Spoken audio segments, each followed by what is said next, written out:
Hey everyone, how's it going? Welcome back to another video. So, I want to talk about Negan finding the Commonwealth because I think it's such an interesting idea, an interesting moment that's going to happen at some point in the series. By episode 8, 9, or 10, around there, Negan is going to encounter the Commonwealth and learn a lot more about this place. And will he want to stay? Is he going to support the Commonwealth, or is he going to be on Daryl's side? At least I'm assuming Daryl's going to be against the Commonwealth and want to stay in Alexandria, because Negan obviously is very much not wanted in Alexandria, right? And so he can go to somewhere better that literally they have it's going back to a normal life. And for someone like Negan, he might actually like that. But before we go any further, if you are new to the channel and you do want more Walking Dead content like this, then make sure to be a subscriber. Also, a new episode of the podcast is now live. It's on YouTube and on Spotify, so make sure to go check that out. The next episode will be posting this Sunday, and we'll talk about episode 2 in depth. And yeah, I'm very excited for that. So to get into the whole Negan and Commonwealth situation, Negan finding the Commonwealth is going to be something that is going to be completely original to the show. In the comic, what happens is that, and I guess this will contain spoilers for the comic, but in the comic, what does happen is before the Commonwealth really ever show up, Negan is gone. At some point in the series, he leaves. He's banished from Alexandria. And at this point, we had this small group traveling to the Commonwealth, but Negan has no knowledge of this place. And so he's banished. And then when we do get that issue that kind of wraps up Negan's story, which is issue 174, in that issue, we just see him really be okay with being Negan. He kind of lets go of his past, but also accepts who he is. It's kind of just like this goodbye to the character. There's no hints at all that he knows of the Commonwealth or anything like that. And the next time we really get any tease or like mention of him, I guess, is in the very final issue, where we do see Carl going to visit Negan, which I guess he would be very old at this point now, right? Like 60, 70 years old.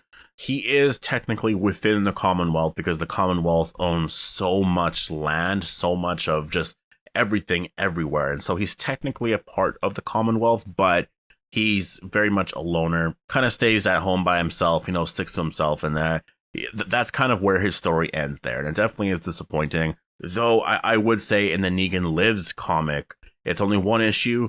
I think they could do a lot with it. They kind of set up something in that issue that shows that he's back, but it was a one issue thing that came out, a year or two ago. So I think it would be cool if we got more of that. I definitely would be really excited about that. But we'll obviously have to wait and see what Robert Kirkman has planned for that character, because there's like a 20-year timed gap there that they can fill with Negan doing whatever the hell, right? So I look forward to that. But in terms of Negan and the Commonwealth, on the show, it's going to be completely original. It's going to be really awesome to see. And I will just say this: Negan finding the Commonwealth isn't going to happen in this first part. That is something that's going to happen in the second part.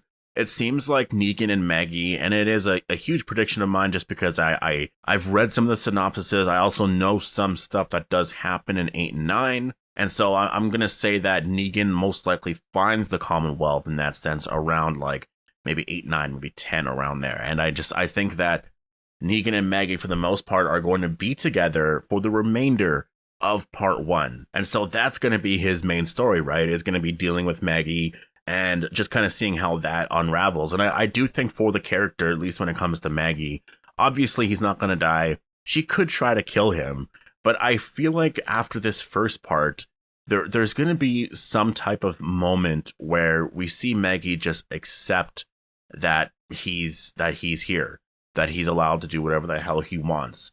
Maybe get over it. Maybe finally start to live her life. And maybe that's just through getting over it, staying away from him. And so in that sense, maybe Negan is kind of forced to, I guess they could go two ways with this, right? Like Negan, maybe he's banished from Alexandria. Maybe that's the decision that they actually come up with, but he finds the Commonwealth in the second part.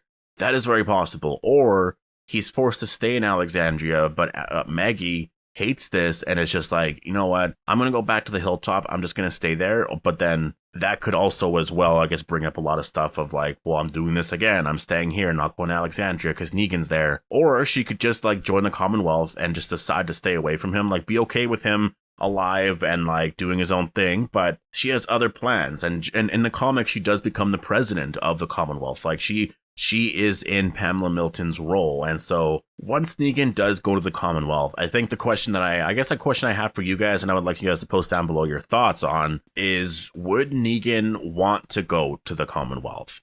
In my opinion, yes, he would. I think he most definitely would. He's not like Daryl in that sense, right? Like Daryl is one of those people that he just like, he doesn't fit in a normal world. Rick does. But I would almost say that Rick maybe wouldn't want to go back there just because of, I guess, his beliefs on leadership and I guess lifestyle and like the whole, you know, capitalism and socialism stuff. Once you get into all that, I think Rick might choose to live more like Alexandria, where everyone is equal, where, like, you know, he's the leader, but he doesn't get any more than anyone else. It's such a small town life. There's not a lot of advancing, you know, technology-wise and all of that. They're just going to do whatever they're going to do and just kind of be happy, right? And I think Negan in that sense is probably a little different. I think he's probably just going to be like, you know what? If I can live here and live a completely normal life, I'm definitely going to do it, because screw this shit. I've had enough of this. And I could totally see him doing that. Like, I don't think he's all like high and mighty and wants to live a certain way and cares so much about that. I think he just wants to be able to relax and not worry about the apocalypse and shit, right? So I think in terms of his personality, he's just gonna go. Whereas someone like Rick and Daryl, I think they're definitely like, you know, that would be nice, but I have values and I don't want to go and do that. So I do think Negan's gonna be like, screw this shit, I'm going there. Holy shit, this is amazing. Though he will have to get a job, and that's gonna be kind of the interesting part, is like, what is he gonna do? I guess he would be a gym teacher again, right? Which would be kind of interesting, because I think that would be really funny to actually see stuff like that. I could totally see him doing that at the Commonwealth. I think it would work out really well, but I do think that's what's going to happen. That's kind of my general prediction, is that if Alexandria doesn't want him, the Commonwealth will. They definitely would want Negan.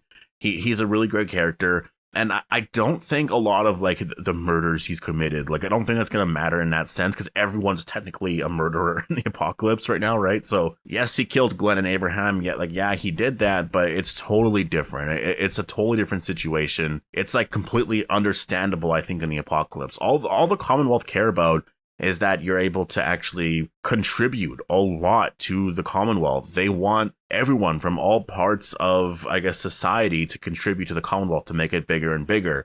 You want people working in bakery shops. You want people working in like the smaller businesses. You also want people like lawyers and like doctors. You want everyone there to make the Commonwealth massive and very exciting and very close to normal life. And I think that Negan would definitely contribute to that, and I think that's where some of the drama could actually start to really get a little crazier, I guess, in the second part, because obviously Daryl's going to hate it there, but Negan's going to want to join, and it's going to be some people who are going to support him, and like, it's going to be really interesting, because like, I don't know where they go with Negan, right? Like, you really only have two options when it comes to this, and once you go with those options, it kind of writes itself, in my opinion. Like, is Negan going to be banished from Alexandria or just be allowed to stay there? So one, if he's banished from Alexandria, well, obviously he has to be a part of the story. There's no way they're going to have Jeffrey Dean Morgan out of the show this early. There's just no way in hell. So if he's banished from Alexandria, it's simple. He joins the Commonwealth, and then once our group get there, they see him, and then boom, he's back into the story. If he's allowed to stay in Alexandria, then obviously he's going to see the Commonwealth as soon as the Commonwealth arrive to Alexandria and meet Daryl.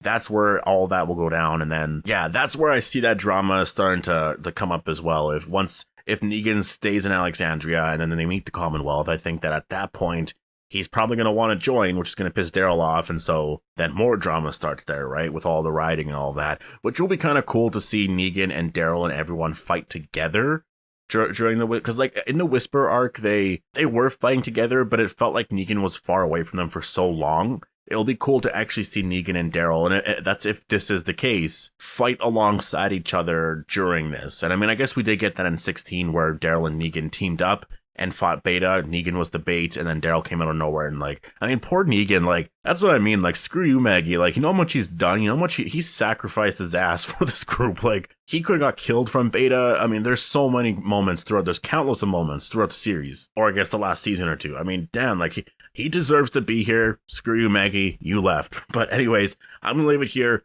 Post all your thoughts down below. Hope you all enjoyed the video, and I'll see you guys in the next one.